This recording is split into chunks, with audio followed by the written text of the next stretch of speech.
We're going to go ahead and reconvene here. I will say, though, that since we went a few minutes over with the last session, happily went over time. It was worthwhile. Consider this a little bit of a soft start. I'll make maybe 5 minutes of comments or so before bringing up our panel, and feel free to continue to refresh your drinks.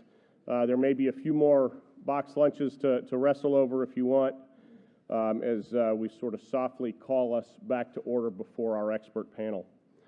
So we're fortunate to follow. By the way, my name is Paul Edgar, and I am the interim executive director of the Clements Center for National Security, partnered with Steve Slick and Adam Klein.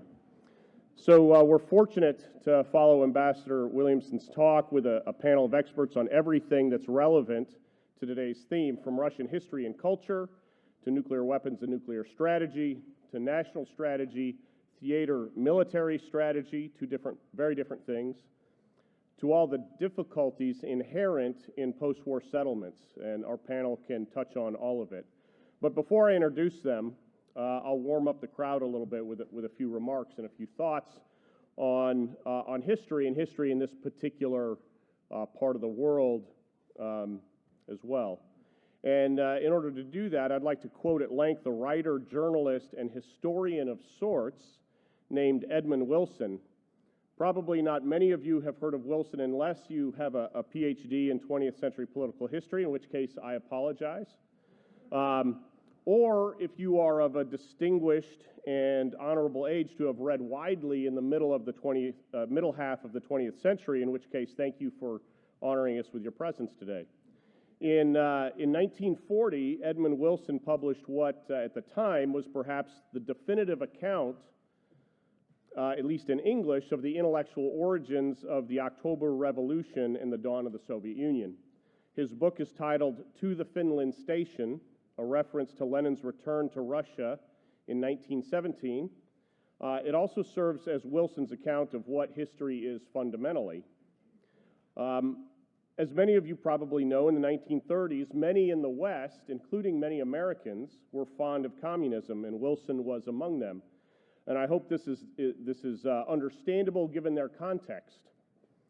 They were navigating the collapse of the Roaring '20s and the suffering of the Great Depression as the Soviet Union was still a toddler, boasting promise and hope. And much of what had occurred in the 30s was not yet fully public in the Ukraine. In 1972, so much later with some opportunity for retrospect, Wilson republished, unapologetically, indeed, his book, "To the Finland Station." And that was, of course, a brief moment when communism was suddenly interesting to many Americans again. Though he was unapologetic of his earlier admiration, his new introduction, written 30 years after the original, is still very revealing because it's honest. He communicates several important thoughts that I think can animate our discussions and our thoughts today. So, quoting a little bit of a long paragraph from Edmund Wilson. "It is all too easy to idealize a social upheaval which takes place in some other country than one's own. So Englishmen like Wordsworth and Charles James Fox may have idealized the French Revolution, and so men like Lafayette may have idealized our American one.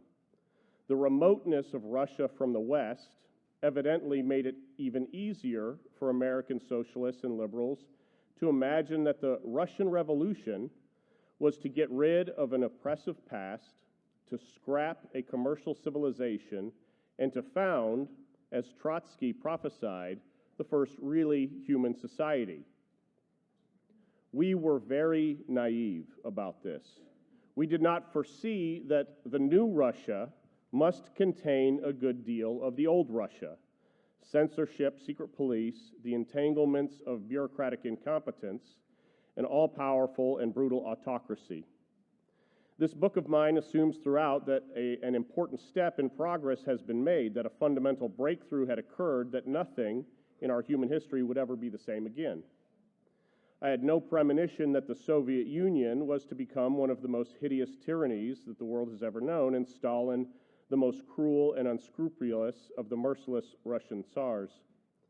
This book should therefore be read as basically a reliable account of what the revolutionists thought they were doing in the interests of a better world." End quote. There's a lot there to unpack, but let's just take one of his statements and apply it a little more broadly. Quoting again just one sentence: "We did not foresee that the new Russia must contain a good deal of the old Russia." And we must say the same today. We did not foresee that the new Russia in the 1990s must contain a good deal of the old USSR. At least most of us didn't. But indeed, Putin's new Russia contains a good deal of the old USSR, as well as some of the old pre-communist Russia. Political and social habits are hard to break. Not impossible. We aren't prisoners of our history, but still, it's very hard.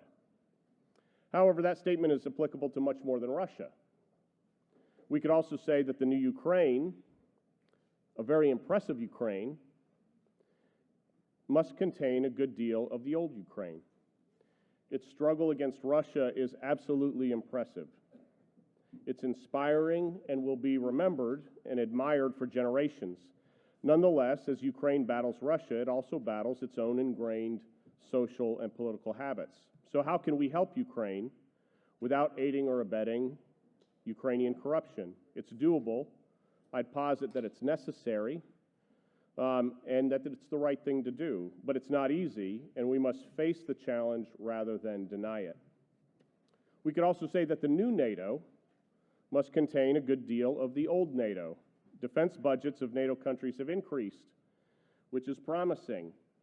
They are very animated and serious about defense in a way that they haven't been in decades. This can certainly be a good thing, but their defense spending still does not match alliance commitments, and it won't, I would say. It won't ever. The United States still underwrites, in different ways, a substantial part of the gap. Given this historical friction, which is not eliminated, how do we navigate the way forward with NATO? What are the options? What's likely to work? What's likely to work best? And finally, we could also say that the new United States, that is, the United States after the Bush 43 and Obama administrations, the United States after the world opened up again after the COVID crisis, contains a good deal of the old United States. The United States that emerged in the mid-1900s, we maintain an incredible capacity and willingness to lead international coalitions for good causes. We almost always lead through the power of diplomacy and consent, not through the power of force. But simultaneously, we also maintain an eminently understandable, if not always laudable, capacity to lose interest, to question our role in the world, and to wonder out loud whether the costs of our involvement outweigh the benefits, both moral and material. Russia, Ukraine, NATO, and the United States will continue to carry these political and social habits, all of them and several others, into the next 12 to 24 months of this war. They will carry them into the post-war settlement. We know that. So knowing our history, what are the likely military and political options in the coming 12 to 24 months? What are the most constructive options, and how do we navigate our way there? Our moderator and panelists today will help us think through these things. So without further ado, please hold your applause until the end. I'll present to you our moderator and panelists, and as I call your name, please do come up. I guess you can come up either side of the stage and take your seat. Our moderator, Dr. Sheena Greitens, the founding director of our Asia Policy Program and professor at the LBJ School for Public Affairs. General Vince Brooks, who crowned his time of formal service to our country as Commander of the United Nations Command, Combined Forces Command, and United States Forces, Korea. Dr. Mark Pomar, who has had many important and relevant positions, I'll just name two. Former Director of the USSR Division of the Voice of America, and later the founding CEO and President of the U.S.-Russia Foundation.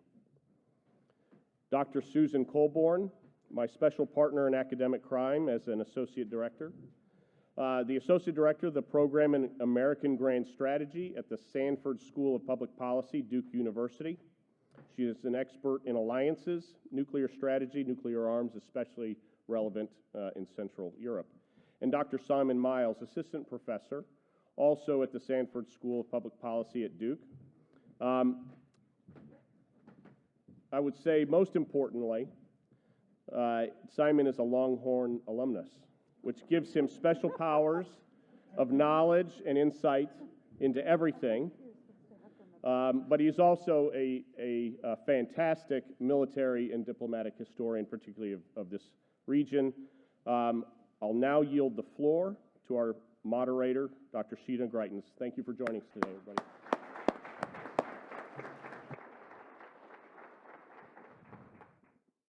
Thanks, everybody. It's a privilege to be with all of you today, and thank you very much to Paul for the kind introductions, as well as to the Strauss Center, the Clements Center, and the Intelligence Studies Project for putting together today's wonderful program and all of the opportunities for students in the adjoining rooms. So what I'd like to do today is to take a moment to reflect on the war in Ukraine, where it stands, and what we might be looking at in the coming year.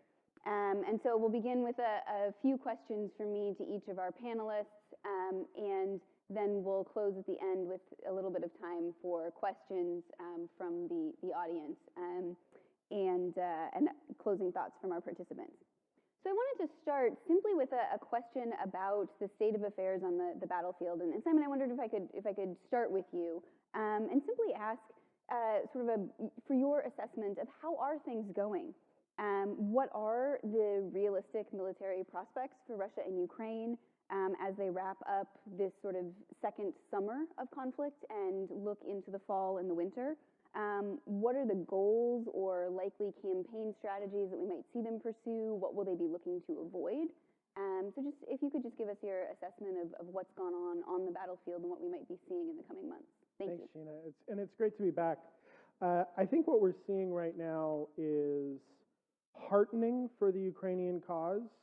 We see not insignificant success, particularly in the south, in Ukrainian breakthrough and slow but meaningful exploitation through breaches in the so-called Surovikin line, which is a three-layered defensive emplacement that was really the brainchild of Sergei Surovikin, who oversaw the Russian war effort over the past winter. His defensive mindset was fundamentally incompatible with the Kremlin's very offensive mindset, and so they fired him. And he was probably, all kind of normative considerations aside, the most effective battlefield operational commander that the Russians have had in this fight. So we're seeing down in the south in places like Tokmak, moving towards Melitopol, and also Velika Novosilka, moving towards Berdyansk, some pretty heartening progress. But this is hard-won ground.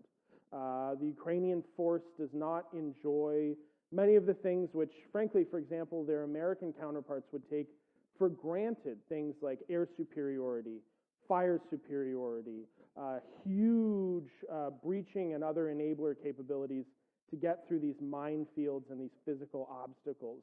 And so we're looking at gains of a kilometer, give or take, over the course of a week, give or take. This is slow, brutal fighting.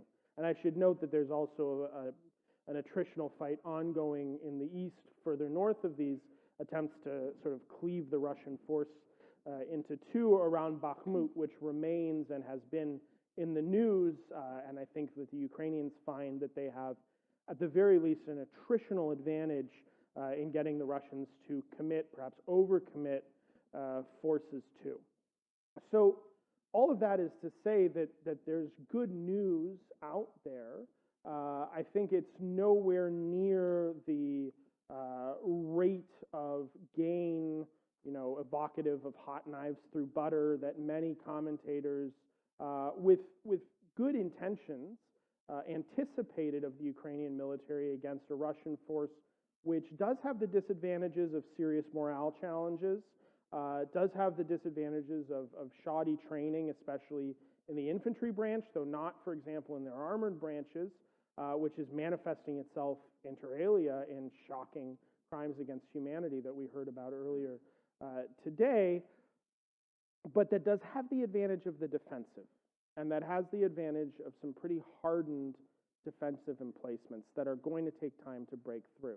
So the last thing I just want to say is I think this has put paid to the idea of, a short, expeditious victory. I think it's very clear that this conflict is certainly not going to be over in the probably, at best, 2 months that the Ukrainian military enjoys ease of maneuver before the rains start to make that terrain really difficult, especially for wheeled and tracked vehicles.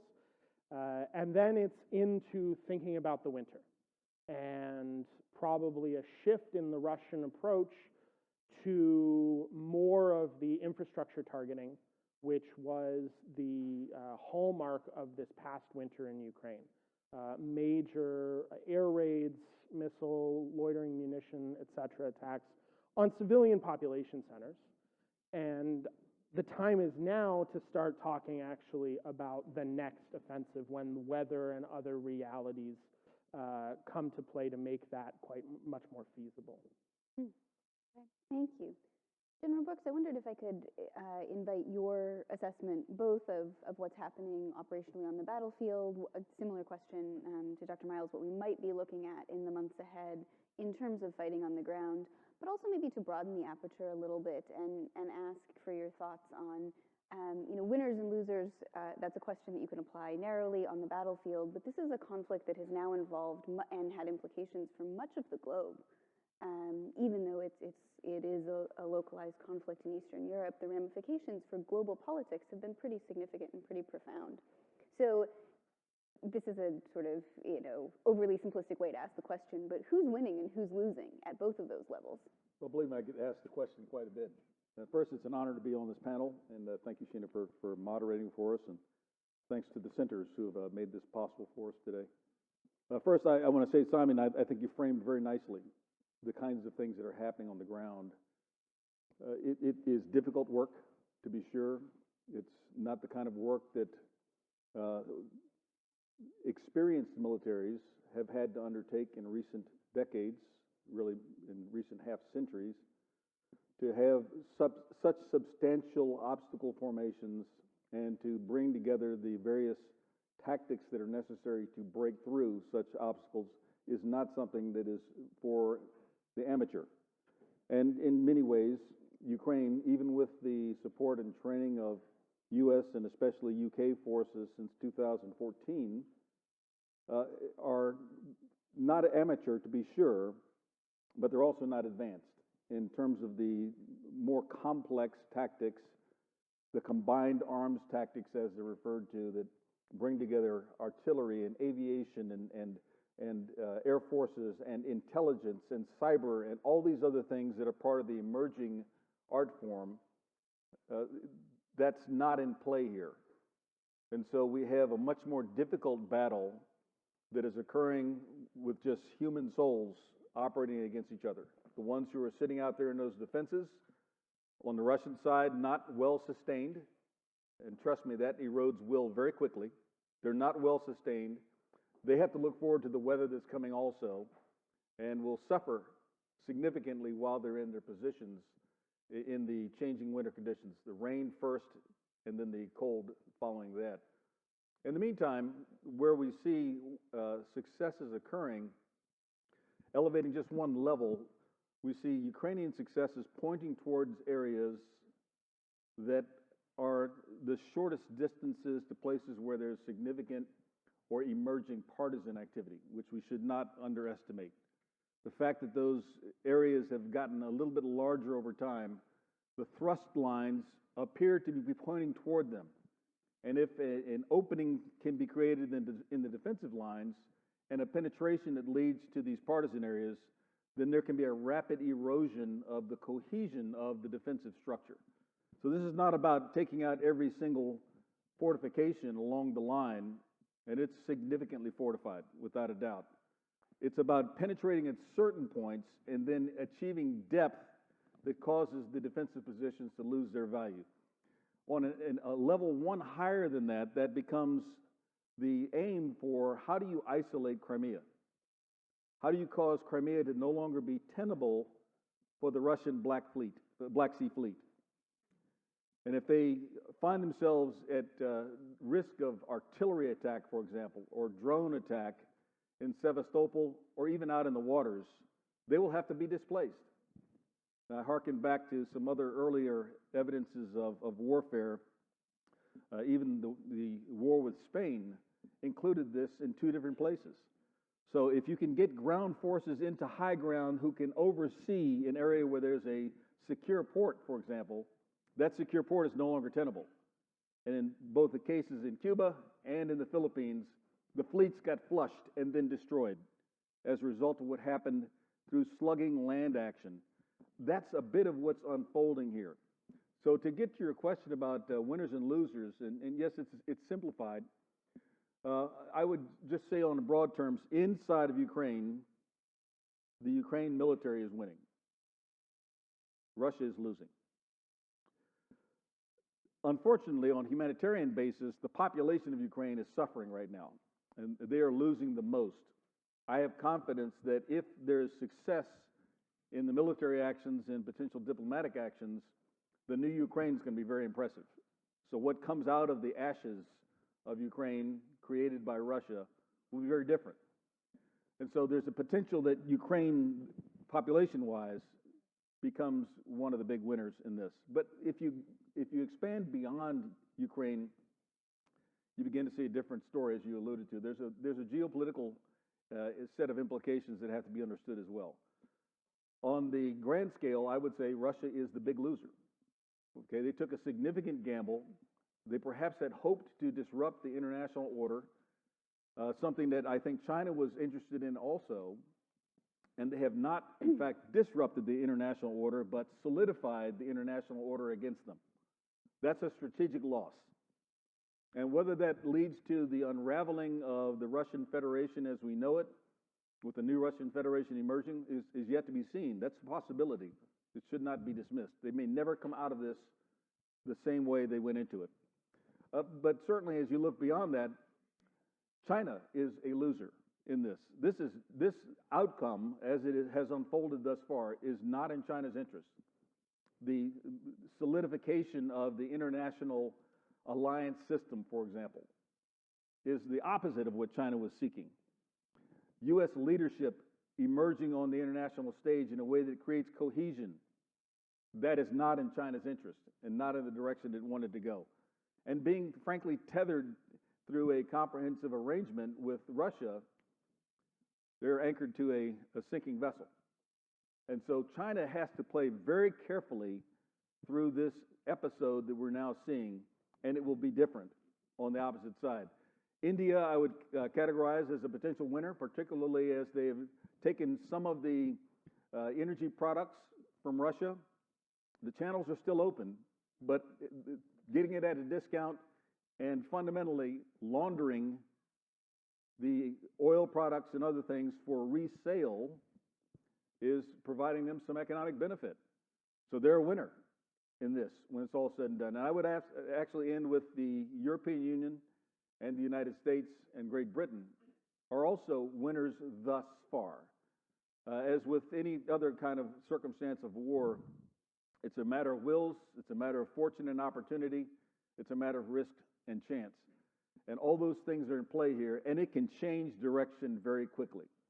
Last thing I'd say is that we see ourselves going into the weather changes. The impact of the onset of rains here over the next few months will slow some things down. But again, as I said, it will add to the misery of those who are out there in those foxholes and trenches. As it hardens into the winter, I think you're going to see an acceleration of military activity. And it likely is to be at about the point where the defensive lines have been penetrated and deeper exploitations can occur in about the January timeframe. That's just my estimation. So I feel like I would be remiss to ask you about one country you didn't mention here in the catalog of winners and losers, because overall that tally sounds, fairly favorable for the moment to the United States and some of the countries the United States might want to see long-term emerge in a favorable position from a really tragic and horrific conflict that no one sought and many actors sought to avoid. But I wanted to ask you, given your experience on the Korean Peninsula, about North Korea, because Kim Jong-un took a fairly unusual step of leaving the country to travel to Moscow, meet with Putin, and it released a really strong statement. North Korea is famous for its colorful rhetoric, but I was reading through some of the statements from the visit this morning, and was struck by the line that Russia is described as North Korea's most significant strategic partner, which is a bit of a shift from the post-Cold War period where we tend to have attributed that role, that patronage role, at least economically, to China. But it seems like Russia's need for ammunition and certain types of military materiel may be giving North Korea an opening that the sanctions regime and the international environment has denied it previously. So I know you've spent a lot of time thinking about the Korean Peninsula, the strategic environment there. Is one downside that North Korea could temporarily come out a little bit ahead of where it was before? They will come out having drawn attention in a way that feels favorable to them for a period of time, but they're anchored to a loser also. So North Korea is not going to emerge from this as a winner. In fact, it will, if anything, cause the pain for North Korea to rise. What's significant about this, I think, first is the fact that North Korea is oriented on Russia and not on China is an important message that needs to be understood and recognized. We should not presume that China is the eternal ally of North Korea. North Korea does not want to be controlled by China. They don't see their economic security or their cultural security by having too much of an alliance or closeness with China.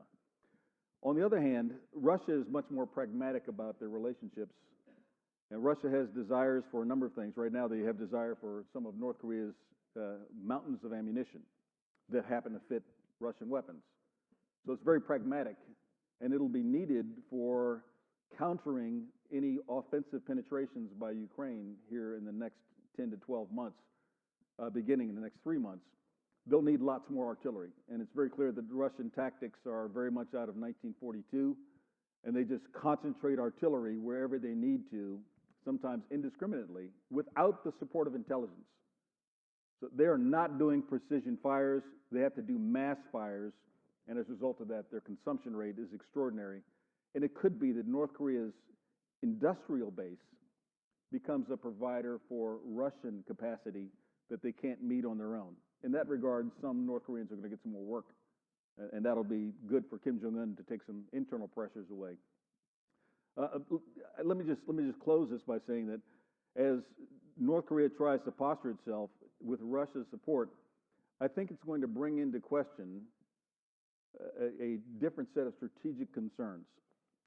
How is it that a permanent member of the United Nations Security Council can go with such blatant disregard to sanctions that they signed up to and allow the enablement of North Korea in things like satellite technology, intercontinental ballistic missiles, or any other number of things that are currently sanctioned?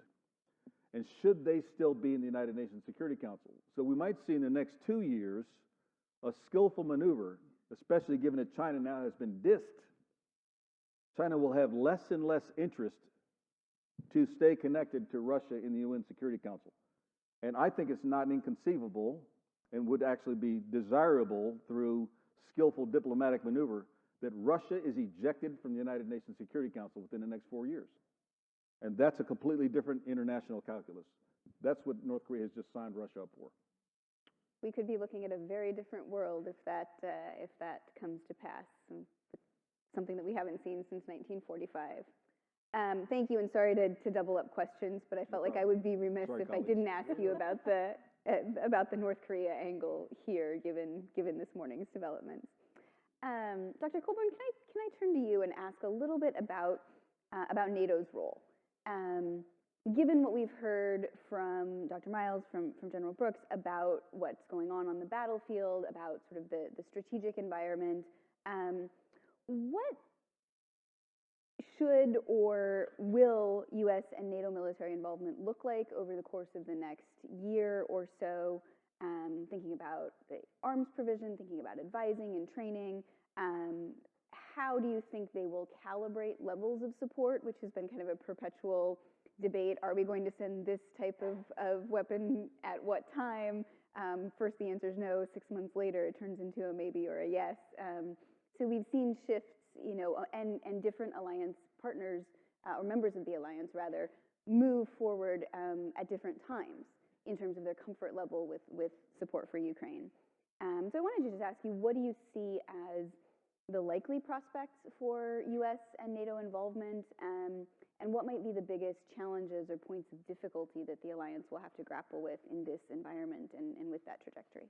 Yeah, absolutely. So I think it's striking. It's very easy to talk about a conflict happening in Ukraine between Russia and Ukraine that started in February of 2022, but it didn't. Right? It started in 2014, and they're thinking about when we go back to 2014, cast it as a longer conflict with maybe phases. It's striking how much the NATO response has developed over that period. I mean, the way the various NATO allies came together or didn't come together in 2014 looks very different than what snapped into place with remarkable efficiency, surprising, I think, most commentators and observers in the final days of February 2022. So I think there is a remarkable degree of cohesion within the alliance response, particularly when we reflect on the basic structure of NATO, which is that it is an unwieldy, we use NATO like it's a convenient, easy shorthand.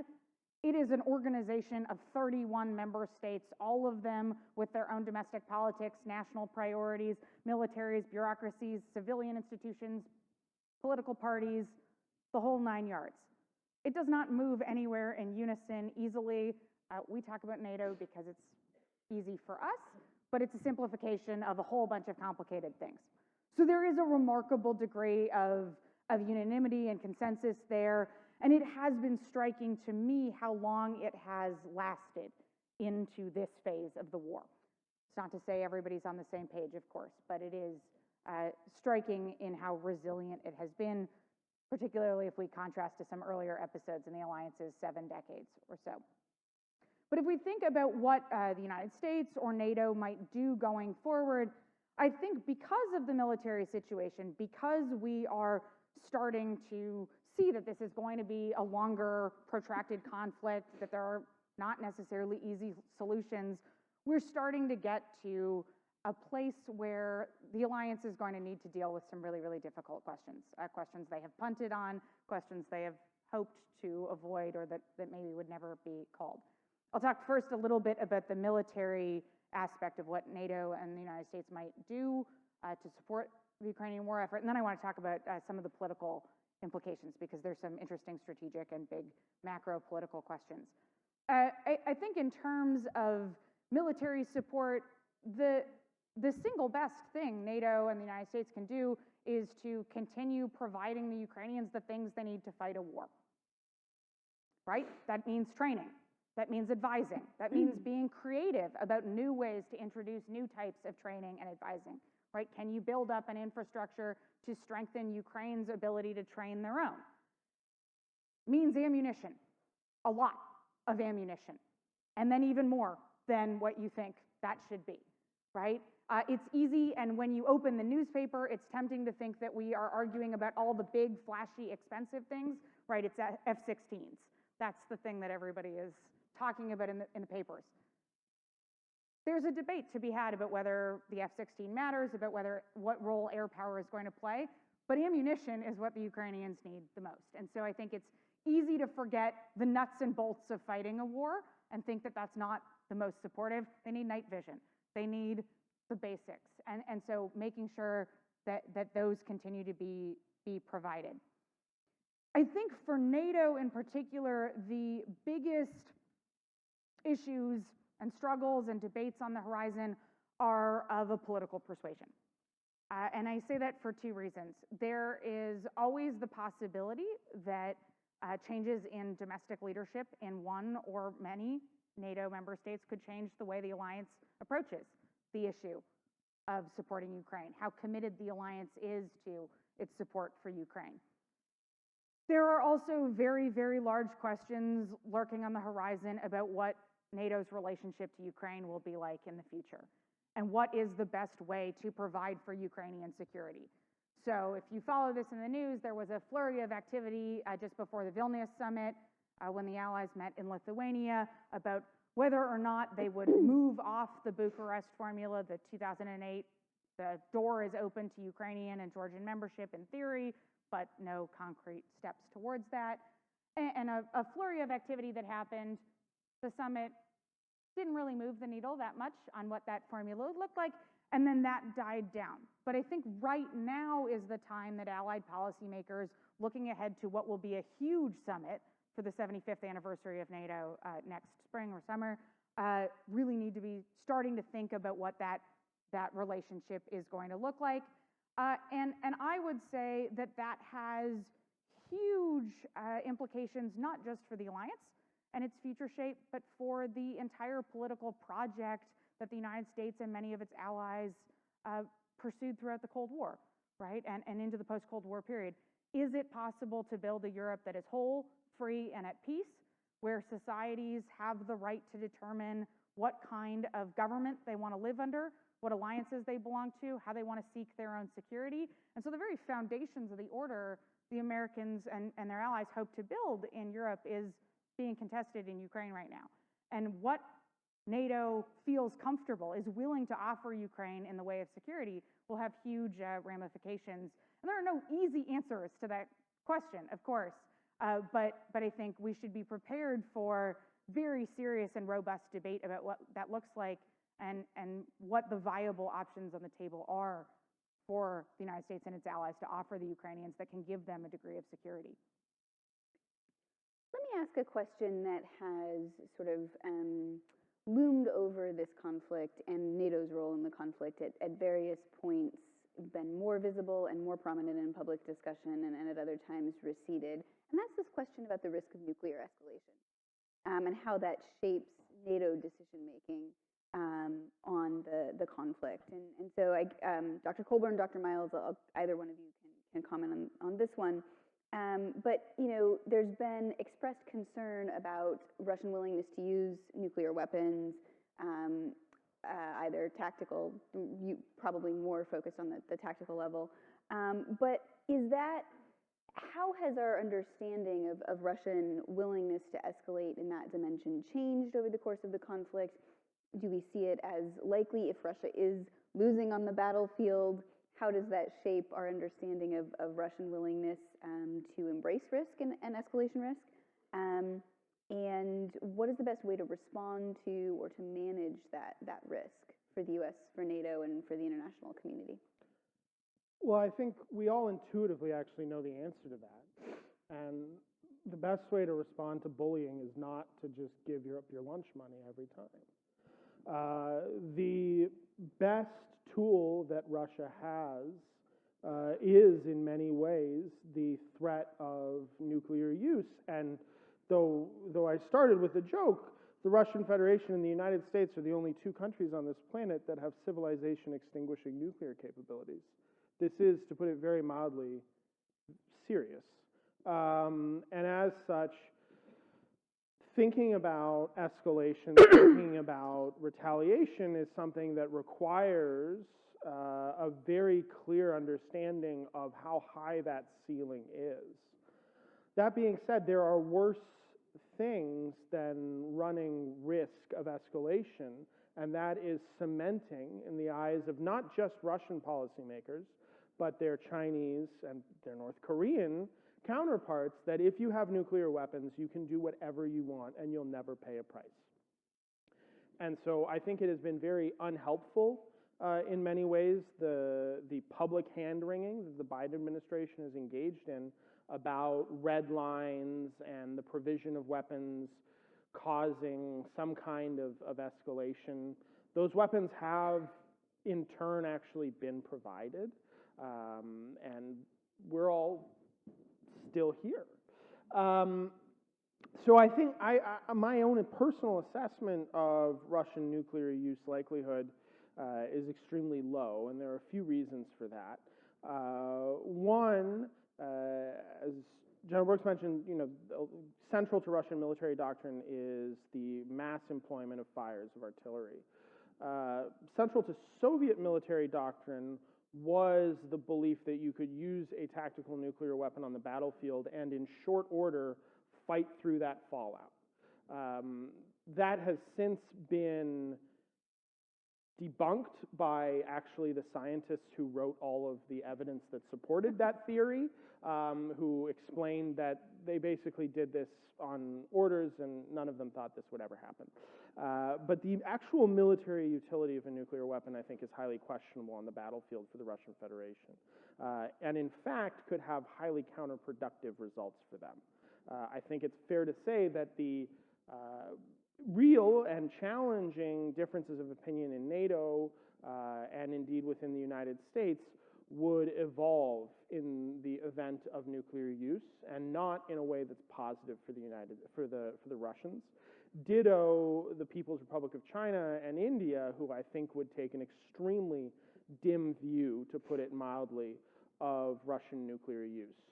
The final thing I think is that Russian policymakers, including senior military officers, are not immune to self-interest. We know this because they steal from their own units on a shocking scale. And very few, I think, of them want to deal with the ramifications of being one of the links in the chain from a presidential order for nuclear use and the actual use of nuclear weapons. We heard a lot about Yugoslavia earlier, and my mind was drawn to the PIFWIC program, persons indicted for war crimes, in which the United States rolled up an enormous quantity of Serbian and Serb-aligned war criminals in Yugoslavia. In the intervening years over the course of the global war on terror, the United States has built and employed the most sophisticated manhunting organization that the world has ever seen. And my strong sense is that in conversations, American policymakers are making it clear to their Russian counterparts that they will both personally as well as professionally be held to account for participating in such an atrocity and making it happen. I don't think any of them want that. Most of these guys, they've heads of combined arms armies and things. They looked forward to a comfortable retirement in the south of France, as opposed to being refugees holed up in a bunker in Tomsk or Omsk. So I don't think we should ignore this as a risk, but I also think that overly emphasizing it is counterproductive for American, NATO, and Ukrainian interests too. Okay. Anyone else on the panel want to comment on managing nuclear escalation risks? I will just say two things, and then I want Mark to have a chance to talk. But my sense is that one reason why I see the likelihood that the Russians would use a nuclear weapon to be low is that if you use it, you can't threaten to use it. It's the Christmas Eve Christmas paradigm, right? Christmas always seems more promising on Christmas Eve, right? Because there's the anticipation. Now, there's a horrible type of anticipation, but the same basic logic obtains, right? The threat has value, and you can make the threat multiple times. Once you do it, it changes the calculus entirely, and I don't see how that necessarily favors the Russian position or Putin's position, but this is a classic 101 crash course in nuclear deterrence and nuclear theory. Is Vladimir Putin a rational actor? Is Vladimir Putin's logic the same as the logic we hope it is? I don't know what Vladimir Putin's going to do tomorrow. I'm not sure Vladimir Putin knows what he's going to do tomorrow. And so there is an element of hope, of gamble. And I think one thing that has been incredibly striking as someone who writes and teaches about nuclear weapons is how much people have remembered in the last 2 years or so that, oh yeah, we live in a world with a whole lot of nuclear weapons. And when you think about it, it's not such a comforting thought, right? That there is this immense existential risk out there. And so I think I'm maybe not as pessimistic as Simon is about the course the Biden administration has charted, because I think it fits in a broader administration approach, which has been to try and move incrementally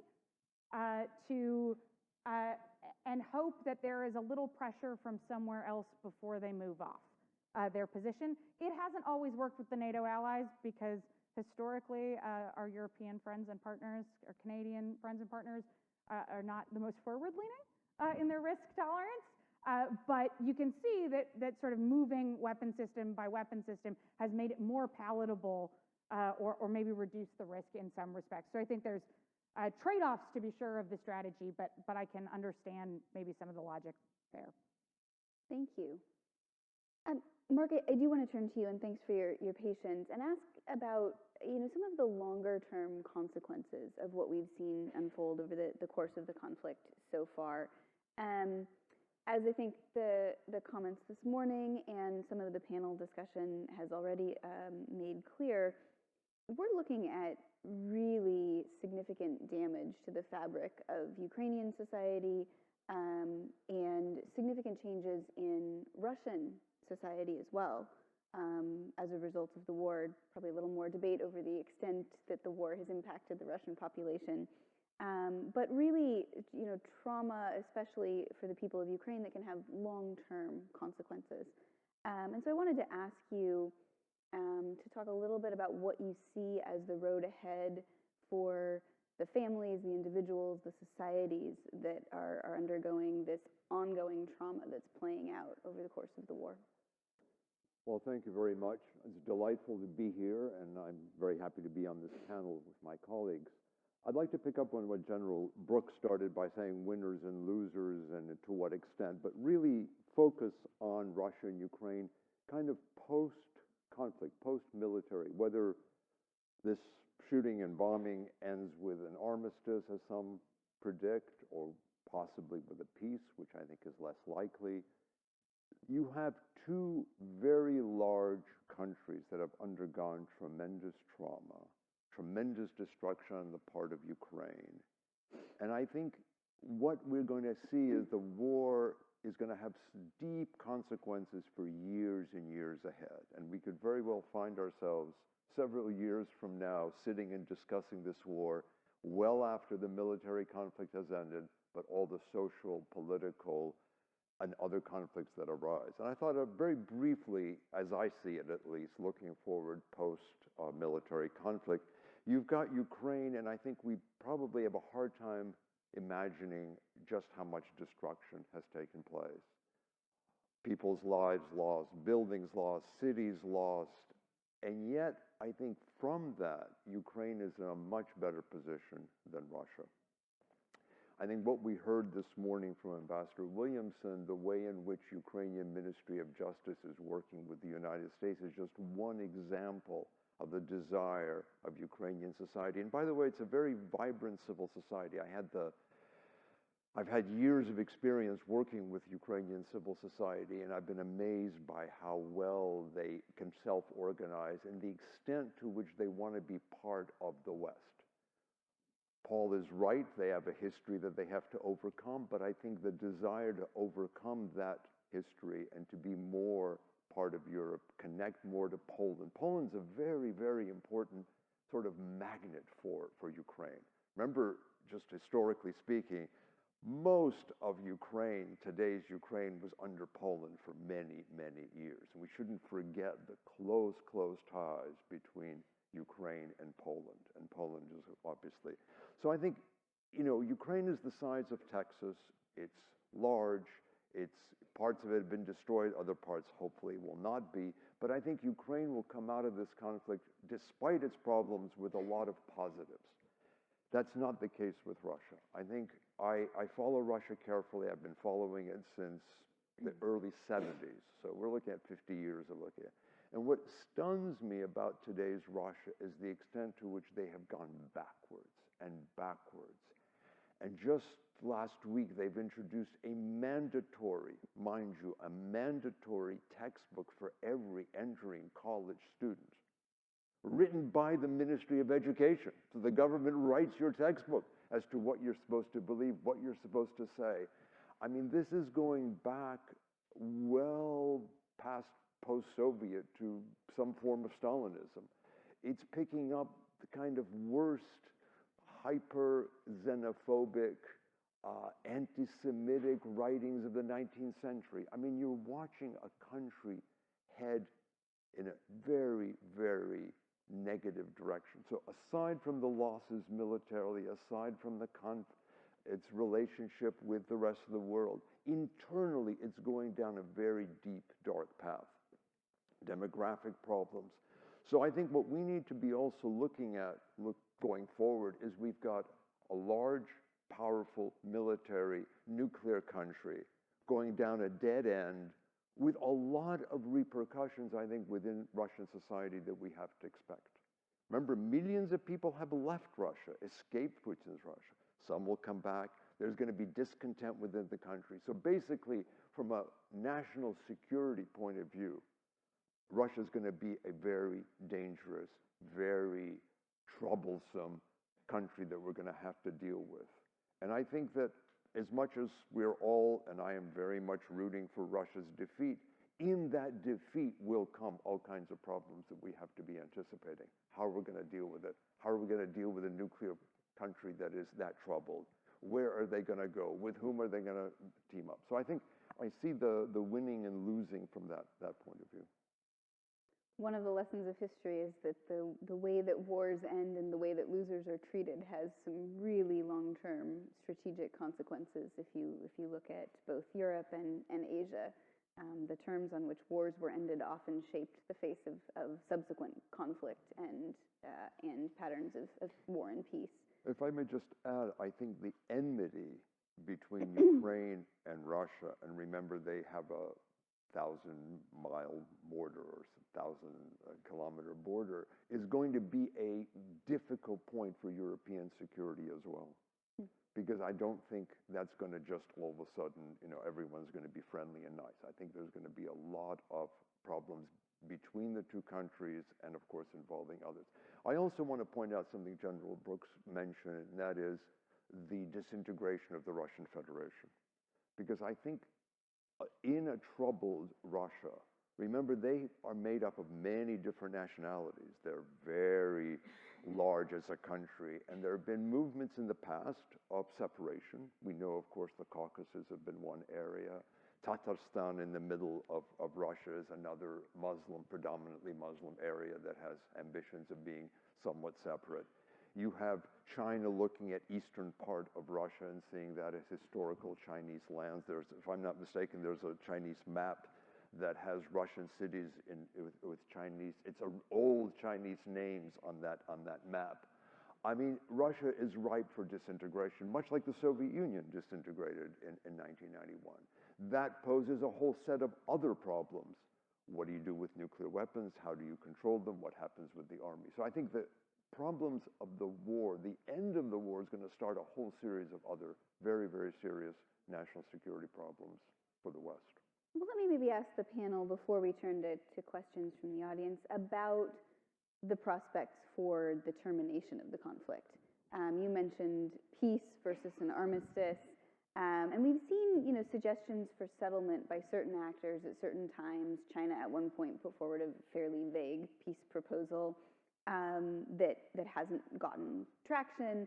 There have been other suggestions from pundits in various corners of the world and in the United States, but frankly, the belligerents in this conflict, right, don't seem very close to anything approaching a settlement, even something as brief as a temporary armistice. And so, why is that, right?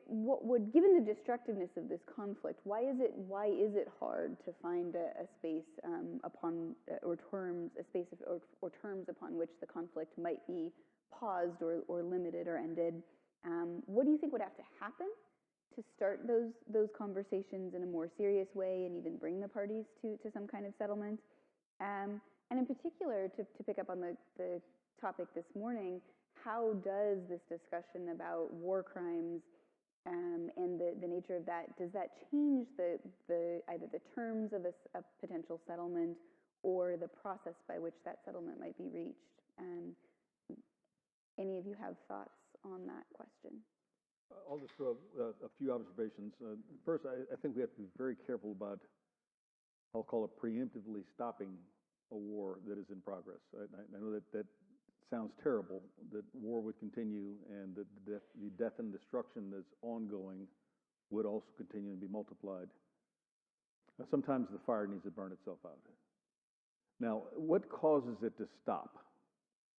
When there's mutual exhaustion by the warring sides, when they've just had enough, their societies have had enough, they've had enough, they're trying to survive, and they realize that they may not survive if they continue. That has to be generally a mutual feeling of need. It can be when there is a sense of advantage and disadvantage, where one is willing to stop the destruction while having advantage in exchange for some sort of concessions or departures by the one who has disadvantage. That's a point short of mutual exhaustion, but it can be one that's a point of negotiation. I think what's more likely is the international community loses its will first, before the two combatants do. And that there will be players who seek to elevate their own status on the international stage, like Turkey, China, perhaps even India, but certainly Turkey and China, who will want to cause things to halt in a different way. Or countries like Saudi Arabia that will take actions to bolster or undermine the activities of either of the combatant countries. When you have these circumstances, the international community then creates a condition that causes things to halt. And it often leads to a less stable condition post-conflict. How long do you want to maintain an armistice? And I helped to maintain an armistice that's now been ongoing for 70 years. And it has been costly in terms of resources. Lives have been lost in the preservation of that armistice. It's not fundamentally stable and can change at any moment in time. Is that what we want the eastern border of Ukraine to look like? Is that what we want the conditions to be? And what dynamic does that then create for the countries that are adjacent to Ukraine to the west, led by people like Viktor Orban? What does that do? And I don't think that is a stable condition. So we have to be very, very thoughtful about this. Candidly, the fire needs to continue to burn, and with great support, so there's not a loss of the one side that we are supporting the most, and that's Ukraine. There have been two sort of things that have been presented by many people in the sort of pundit community as fundamental truths about Russia, which have really stuck in my craw over the course of this war. One is that basically time is free for Vladimir Putin, that he can keep this thing going as long as he wants without paying an unacceptable price for that. I think have seen a lot of evidence for that. The point about Russian mass emigration, the largest single emigration of Russians since the 1920s and 30s, i.e. the days of the Stalinist purges, people running for their lives. The mutiny, coup, putsch, whatever you want to call that fun weekend in June, when Yevgeny Prigozhin and his Wagner group, about 10,000 strong, even about a 4,000 strong element of that, moves on within 200 kilometers rather, of Moscow. Time is not free for Vladimir Putin. The second truism has been that Putin can't lose. And there was a lot of kind of confused talk of golden off-ramps and various weird metaphors. I'm also not persuaded of that. I think that the Kremlin recognizes that there is probably a threshold of military defeat that it will be a lot harder to manage their way out of, and that their teams of political technologists, as they call themselves, will struggle to deal with. But that's also part of where I think about that exhaustion level. It also has to do with a calculus on the part of the Kremlin of, what can our very sophisticated, I don't use sophisticated as a compliment necessarily, but it's very well developed, propaganda machine sell to the Russian people? And the short answer to that is a lot. I watch more Russian state media than is probably healthy. And I have learned all kinds of things about the world. Very dark plots in the United States to settle huge tracts of Russia with Americans. For what reason? This is Nikolai Patrushev, who is the basically closest thing to national security advisor to the president of the Russian Federation, who's saying this. So I agree fundamentally that, and I try to teach this when I teach military history, war is utterly horrible, but there are worse things. If I could just pick up on what you said about internally in Russia, you also have more and more repression. At a certain point, repression won't work. I mean, to what extent are they going to continue arresting people for saying the wrong word, for calling the war, not calling it a special operation? There's going to be, I know Russia well enough to know there's going to be a lot of pushback at some point. There's going to be instability that's going to build up. And I think the propaganda works, obviously, and has been working, but it will at some point start running out. So I think there's going to be instability there. So it's not that time is necessarily exclusively on his side. Yeah. He's got to deliver something, and I think any kind of defeat along the lines that you described, where the Ukrainians could get behind the lines and take out, will be a big shock to the Russian people, who are only hearing great things about what the Russians are doing. That could turn the war around. Something like that has political implications. Aside from military, it'll have political implications that could go a long way in terms of bringing that to an end. Well, I'd like to give each of you a minute at the end for closing thoughts, but I thought before we did that, we would open it up and see. We have time for probably just a couple of audience questions. So if there are any questions, please raise your hand. Our team will bring you microphones. Please briefly identify yourself, keep your question brief, and keep your question in the form of a question rather than a comment, unless you want me to reword it for you. So, yes, sir.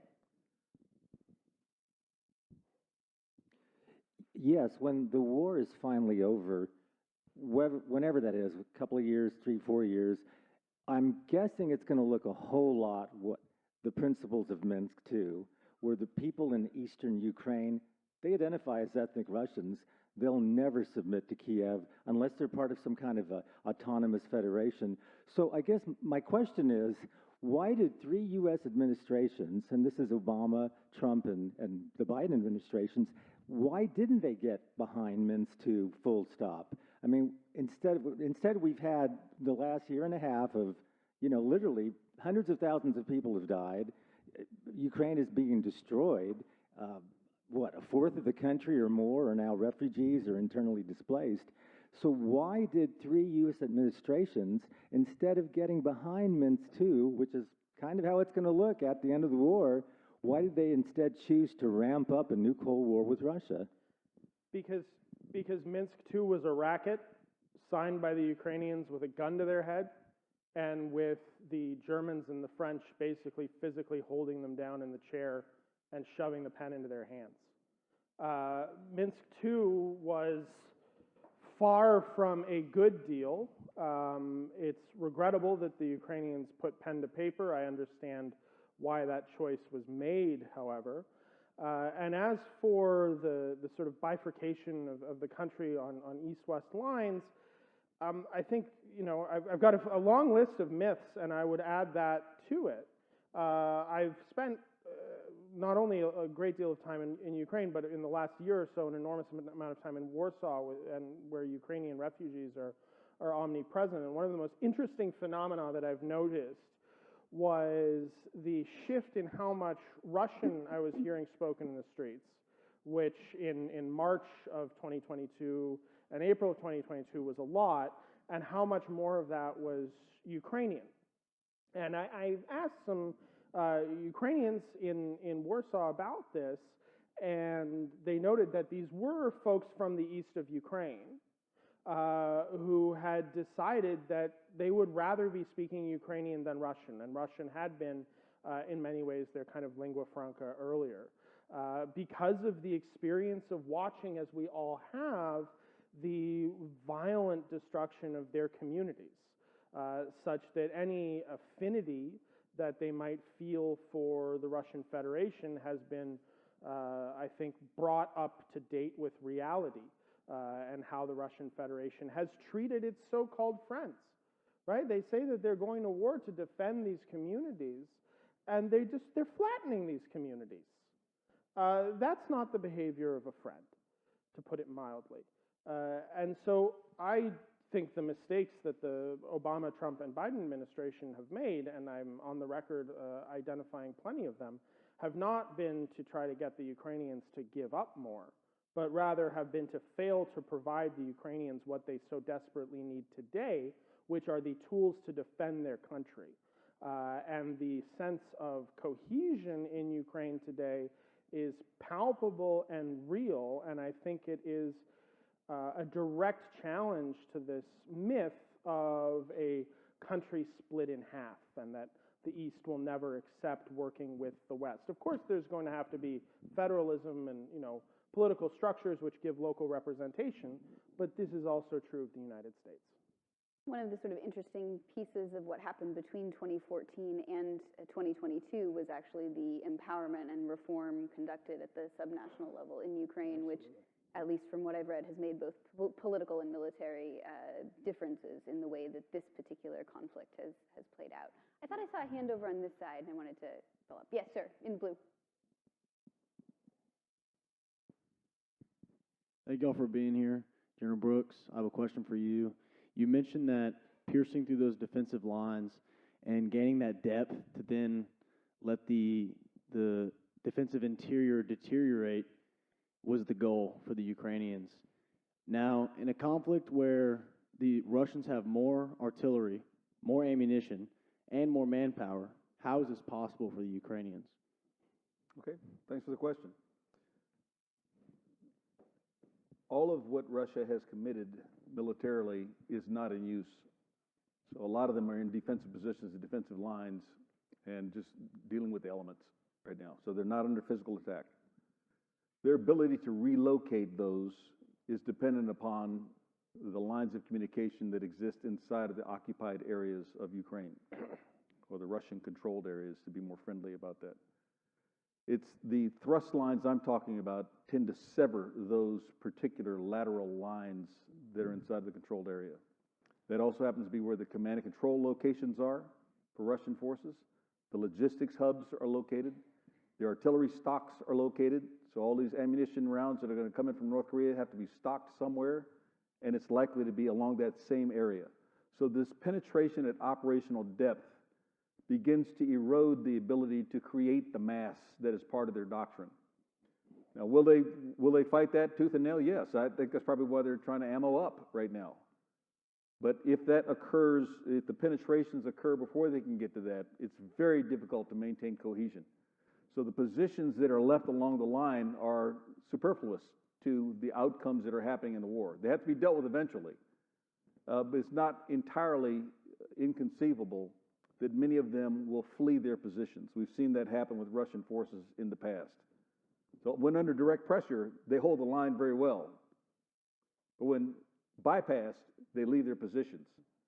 So how do you create an untenable condition for them where they've got to save themselves or move to a much deeper depth closer to the Russian border?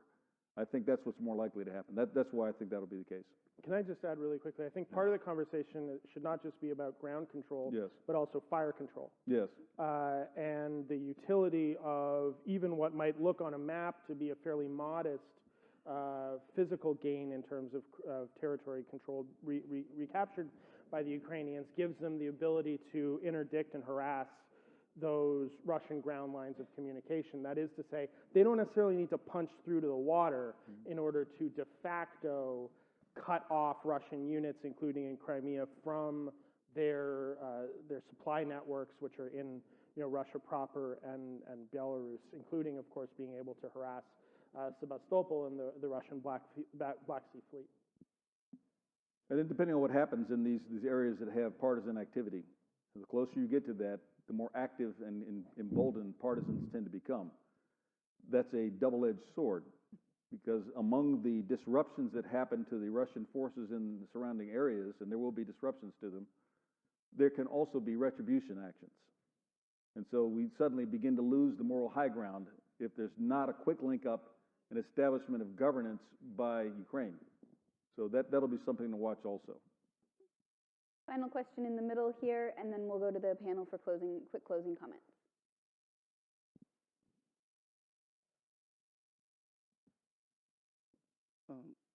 Can you hear me? Yes. So my question is also to General Brooks, and you've kind of addressed it a little bit with Korean armistice, but Dr. Carter Malkasian penned an article in Foreign Affairs recently about how Ukraine can be a Korea model, where Ukraine would be South Korea, and basically it would become a success story as a Western-led international liberal order. And my question is, would that be possible? Because if the war is heading towards stalemate, or if it's not even going to be a stalemate, Russia will still continue to rain Ukrainian cities with missiles. Nothing will preclude the Russians from launching cross-border attacks. Even if Ukraine reaches Crimea, takes it over, they still share a very large border with Russia. So what would you say to an armistice agreement where then, with a regime change in Russia potentially in the future, that part of Ukraine, those 20% of the territory, become Ukraine again, but through peaceful means of just decoupling from Russia? Thank you. I don't think those peaceful means are coming. So I think if there's going to be a North Korea, South Korea-like metaphorical border, it's at the Russian border with Ukraine. It's not in the controlled areas. There has to be, again, sufficient depth where these artillery effects or missile raids or whatever that they might choose to do can't have immediate effect.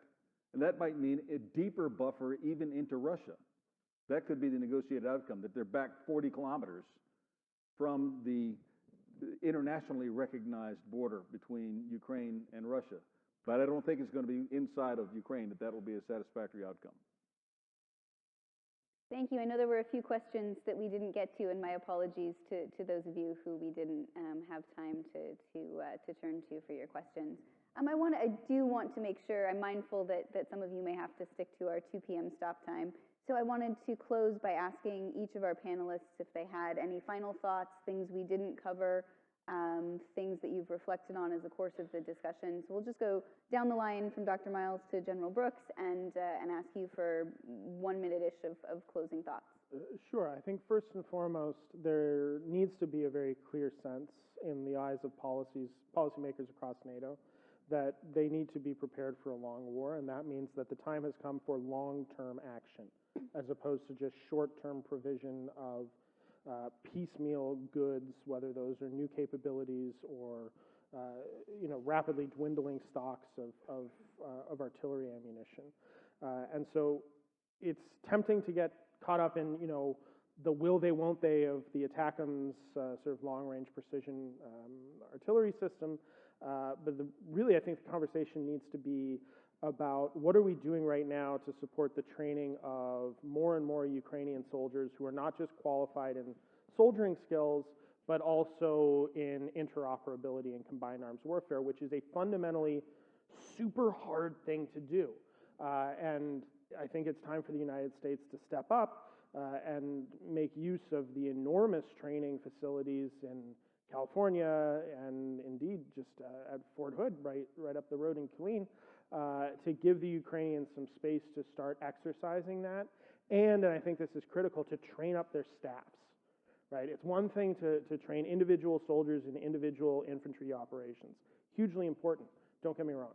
But battalion, brigade staffs are getting more and more taxed by the losses of combat experienced officials, combat experienced officers. And so we need to be thinking long-term in the provision of things that are going to make this military sustainable and lethal in the long term, because that is, I think, where the end, whatever it looks like, is going to be. Dr. Colbourn? Yeah, a few things I would say in closing. The first is that it can be tempting to want to know how things are going to turn out. We don't know. And the things we speculate about publicly and that the media speculates about publicly do matter. It doesn't mean they're true. It doesn't mean they're accurate, but they shape the environment. Confidence, morale, belief, these intangibles, human emotion is a huge part of how war is waged, what the battlefield looks like. So I would say that I sincerely hope to see more consideration about what we speculate about wildly and openly in the press and how that matters and impacts the overall environment in which this war is still very much being waged. The second point that I would make is that there are multiple different ways that we can approach thinking about the war, but at the end of the day, it is Ukrainians who are spilling blood to defend their own country.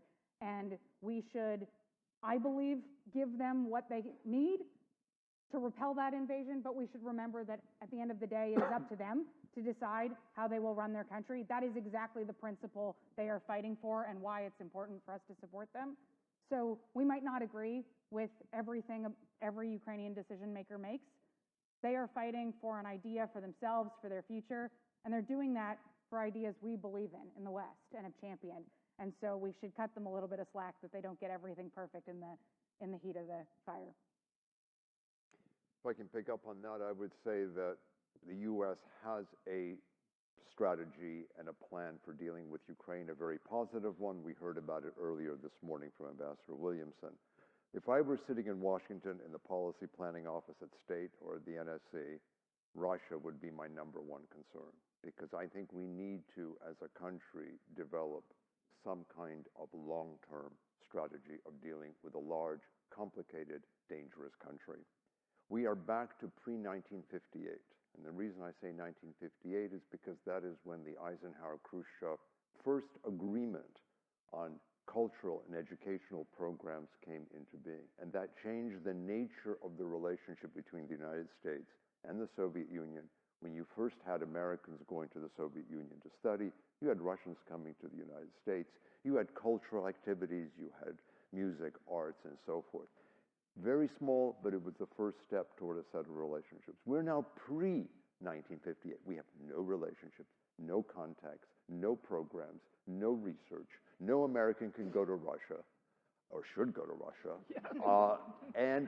But looking at it longer term, especially as the conflict went, what do we want our policy with Russia to be? Do we want it to disintegrate? Or, as President Bush said in Kiev very infamously back in 1991, we don't want the Soviet Union to fall apart because we are concerned about nuclear weapons or whatever the case is. So I think formulating an American strategy toward Russia is probably the number one on the agenda. I'll just share a couple thoughts. First, great observations, and again, an honor to be part of this. I think the thinking long term is important. It's easy to think about the negative and catastrophic outcomes. It's actually harder to think about success outcomes. And we need to be prepared for Ukraine being successful. And that includes everything that's been discussed thus far. What should it look like? How quickly can reconstruction efforts begin? How do you bring forth the remnant of what Ukraine holds, and that's its culture, when it's all said and done? When its infrastructure and its society have been destroyed, its culture will still be present. So you're going to see a resurgence of Ukrainian culture on the other side of this if they're successful. What should we do about Russia? How far does it need to go? And is there someone that we can trust that will emerge and not cause it to be worse than it is now? What action should be taken to bring that about? What does Europe look like? What does Ukraine look like when it still has advanced capabilities, some of which have not been used yet and may not be used in conflict, but will be very important to how Ukraine protects its territorial integrity after the conflict, on whatever that looks like, wherever the line happens to be drawn. Those F-16s can be very important. Those air defense systems will be critically important. Those artillery systems will be very important. The UAV systems will be very important. how do you bring forth their capability to defend themselves? And remember, they will be the most combat experienced nation in Europe when this is over, by a long shot. What does that then mean to NATO? Well, hopefully that has given all of us and all of you today a lot to think about. Please join me in thanking our panelists for a terrific discussion.